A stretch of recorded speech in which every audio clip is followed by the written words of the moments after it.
এগিয়ে যাচ্ছি। আমি ডিএক্সের সাথে আছি আজকে 8 বছর রানিং, 7 বছর শেষ। এই 8 বছরের রানিং এ আজকে ডিএক্সএন সিস্টেমে আমার টিমে 80,000 কনজিউমার আছে। কত হাজার? 80,000 কনজিউমার। এই সারে যদি 4 লাখ লোক থাকে, 4 ভাগের 1 ভাগ আমার টিমে। মানে সারের কতজন লোক আছে? 4 লক্ষ। 4 লক্ষ যদি হয়, 4 ভাগের 1 ভাগ আমার টিমে। তার মানে ওনার একটা অংশ আমি। বুঝলেন না ব্যাপারটা? এই জন্য উনি অনেক বেশি আমাকে আদর করে। বুঝলেন না ব্যাপারটা? কেন করে? কারণ ওনার সন্তান আজকে প্রোগ্রামে আসে নাই, আর আমরা ওনার সন্তানের মতো, রাইট কিনা? ওনাকে আজকে আমরা কিন্তু একটা বাড়ি করে দিয়েছি, 3 কোটি টাকা উনি বাড়ি করে, যেটা আমাদের টাকা, রাইট কিনা?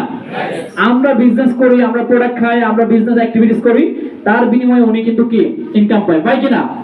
আমাদের বাবা মা একটা উসিলায় আমরা কিন্তু জন্মগ্রহণ করেছি, এখন সারা জীবন রেসপেক্ট করি, রাইট কিনা? ওনাদের টেক কেয়ার করি, রাইট? তো উনি শুরু করেছে বলেই কিন্তু আমরা আস্তে আস্তে এসেছি, রাইট কিনা? উনি শুরু করেছে বলেই। তো বিষয় হচ্ছে